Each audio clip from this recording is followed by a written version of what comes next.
पेशा पेशा पेशा यानी पेशा पर अब अंधेशा खत्म। झारखंड के आदिवासियों के खाते में अब डायरेक्ट पहुंचेगा पैसा। क्यों? इस वीडियो में जानिए। झारखंड में आखिरकार वह कानून जमीन पर उतरने जा रहा है जिसकी मांग दशकों से होती रही है। हेमंत सोरेन सरकार ने पेशा एक्ट की नियमावली को कैबिनेट से मंजूरी दे दी है। झारखंड के 24 में से 13 अनुसूचित जिलों में अब सत्ता का केंद्र जिला या राज्य नहीं होगा बल्कि ग्राम सभा होगा। PESA PESA panchayat extensions to scheduled areas act 1996 यानी 1996 में इस एक्ट की कायाकल्प इसलिए की गई थी। लेकिन सवाल बड़ा है, इससे किसको फायदा होगा और किसके लिए मुश्किलें बढ़ेंगी?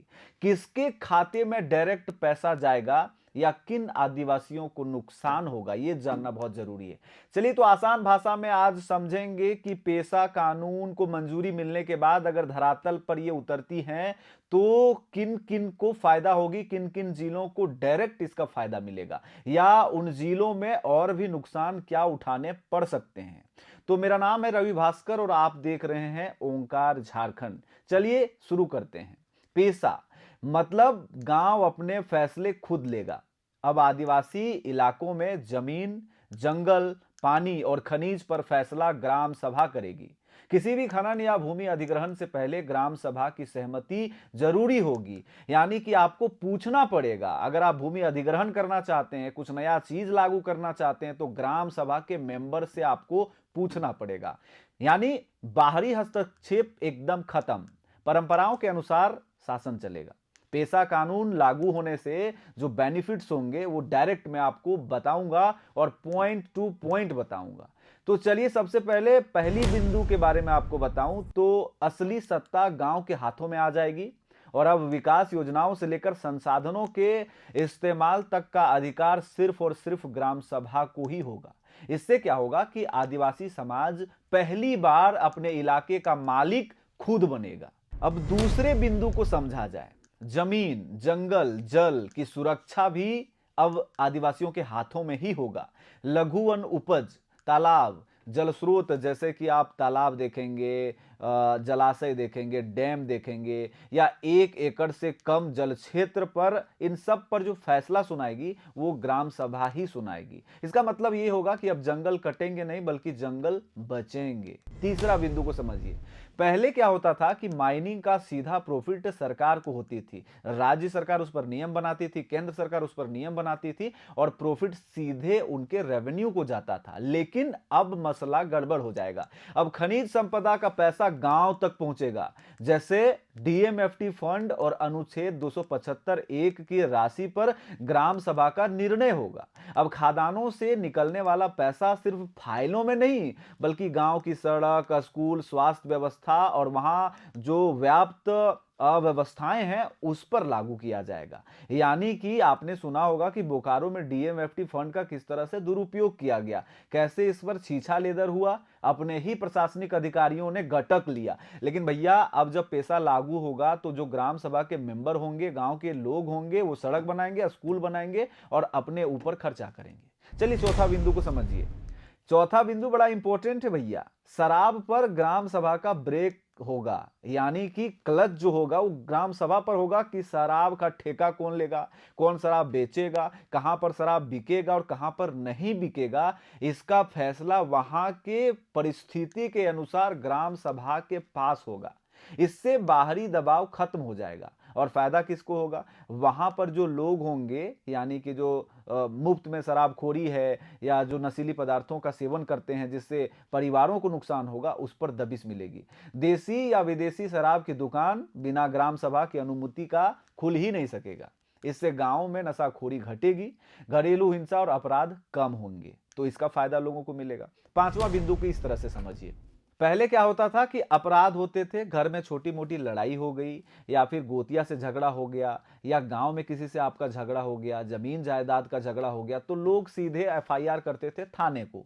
लेकिन यहां भी अब चीजें बदल जाएगी। छोटे अपराधों का समाधान गांव में ही की जाएगी। चोरी, मवेशी चोरी, जमीन पर कब्जा, हल्की मारपीट, इन मामलों की सुनवाई ग्राम सभा खुद तय करेगी। दूसरे में उनको इतना अधिकार होगा कि अगर वो आपको पनिशमेंट देना चाहे, अगर आपको वो दोषी पाएंगे तो 2000 तक का जुर्माना भी लगा सकती है। इसलिए जो ग्राम सभा की कैपेबिलिटी है वो बढ़ जाएगी।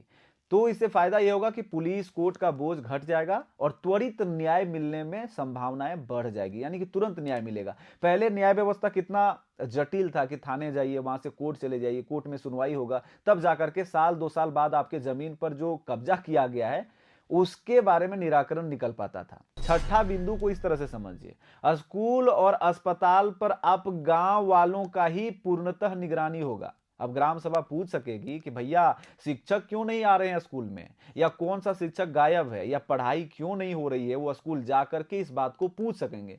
दूसरे में जो गांव स्तर पर स्वास्थ्य केंद्र होंगे, पंचायतों में स्वास्थ्य केंद्र होंगे, वहां पर डॉक्टर हैं या नहीं है, नर्स हैं या नहीं है, दवाई मिल रही है या नहीं मिल रही है, या जो लोग अनुपस्थित हैं उस पर कार्रवाई की भी अनुशंसा डायरेक्ट ग्राम सभा कर सकती है। पहले ऐसा नहीं था, पहले ऊपर के लोग अधिकारी उससे पूछते थे या डांटते थे, तब जाकर के चीजें सही होती थी। लेकिन अब ग्राम सभा यहां मजबूती से पेश आएगी। इससे शिक्षा और स्वास्थ्य सेवाओं में सुधार होगा। सातवां बिंदु, भ्रष्टाचार एक बहुत बड़ा मुद्दा है। इस पर सीधा वार किया जाएगा। कैसे? योजना का जो लाभार्थी होगा उसको चिन्हित किया जाएगा, यह गांव ही तय करेगा। इससे जो बीच के बिचौलिए होंगे वो सीधे बाहर चले जाएंगे, सही व्यक्ति तक लाभ पहुंचेगा और पलायन, बेरोजगारी और अन्य मसलों पर इसका असर देखने को आपको मिल सकता है। तो ये रहे कुछ वो बेनिफिट्स जो पेशा लागू होने के बाद सीधे तौर पर आदिवासी या अनुसूचित जनजाति क्षेत्र वाले इलाके को मिलने वाला है। लेकिन ये मत समझिए कि इससे नुकसान नहीं होगा, इससे नुकसान भी हो सकते हैं। चलिए उन संभावित संभावनाओं पर हम बात करते हैं जो चैलेंजेस के रूप में आएंगे, चुनौती के तौर पर ग्राम सभा को फेस करना पड़ेगा। पहला, ग्राम सभा में अंदरूनी राजनीति। अगर ग्राम सभा पर कुछ प्रभावशाली लोगों का कब्जा हो जाएगा तो गरीब और कमजोर की आवाज दबाई जा सकती है। यानी कि वैसे धनाढ्य लोगों के पास ग्राम सभा का पावर चला जाएगा तो जो छोटे लोग होंगे उनकी बात को, उनके अधिकार को दबाया जा सकता है। दूसरा यह है कि विकास परियोजनाओं जैसे जो वेलफेयर स्कीम्स आते हैं उसमें देरी होने की भी संभावनाएं हैं। कैसे? क्योंकि जब आप फाइल लेकर के जाएंगे तो जो मुखिया होंगे या वार्ड के सदस्य होंगे वो आपको अटका सकते हैं। ऐसे में क्या होगी कि सड़क, बिजली, उद्योग जैसी परियोजनाओं पर जो विराम चिन्ह भी लग सकता है।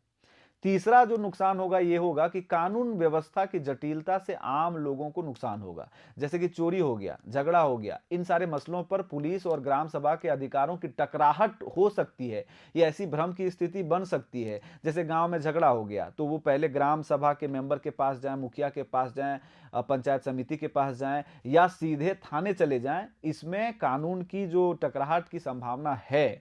ऐसे में क्या हो सकता है कि उनको नुकसान उठाना पड़ सकता है। चौथा नुकसान ये होगा कि प्रशासनिक क्षमता की कमी नजर आ सकती है। हर ग्राम सभा को कानूनी, वित्तीय और प्रशासनिक समझ नहीं होती है, जिसके वजह से बिना प्रशिक्षण के गलत फैसलों का भी खतरा बना रहेगा। यानी कि ग्राम स्तर पर जब आप चीजें देखेंगे तो हो सकता है कि उस ग्राम सभा के लोग उतने ज्यादा सबल और पढ़े लिखे नहीं हैं, सशक्त नहीं हैं या मैच्योर नहीं है, जिसके वजह से गलत डिसीजन भी दे सकते हैं और इसका दूरगामी और नकारात्मक असर पड़ सकता है।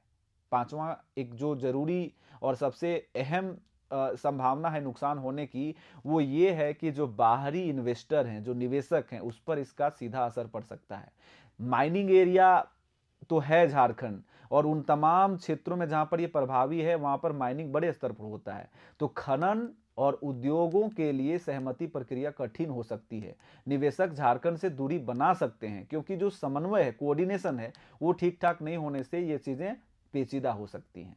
फिर भी पेशा कानून झारखंड के 24 जिलों में से 13 अनुसूचित क्षेत्रों वाले जिलों में प्रभावी होगा। इन जिलों में आदिवासी आबादी बहुल है और उन्हें संविधान की 5वीं अनुसूची के तहत विशेष दर्जा प्राप्त है।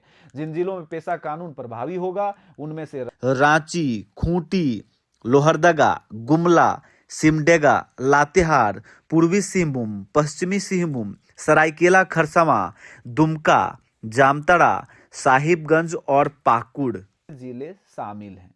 जो कि अनुसूचित क्षेत्र में आने वाले गांव के भरपूर इलाके माने जाते हैं। चलिए अब हम निष्कर्ष की ओर आगे बढ़ते हैं। पेशा कानून झारखंड में आदिवासी स्वशासन का ऐतिहासिक अवसर है, लेकिन यह तभी सफल होगा जब ग्राम सभाएं पारदर्शी होंगी, सरकार प्रशिक्षण और निगरानी दे सकेगी, कानून का दुरुपयोग न होगा, तभी इसमें सफलता मिलेगी। वरना जो कानून आदिवासियों को सशक्त करने आया है वही नई समस्याओं की जड़ भी बन सकता है। लेकिन इस तमाम विषय पर आपकी जो बयान है, आपकी जो राय है, वो सबसे इंपॉर्टेंट है, क्योंकि 25 वर्षों में पहली बार ऐसा तस्वीर आपको देखने को मिल सकता है। तो आपके दिमाग में क्या चल रहा है? अगर आप उन क्षेत्रों से हैं जहां पर पेशा लागू होने वाला है, तो मुझे कमेंट करके बताएं कि आपको क्या चुनौती लग रहा है और क्या फायदा लग रहा है। जरूर कमेंट करें। मेरा नाम है रवि भास्कर और आप देख रहे हैं ओंकार झारखंड। जोहार।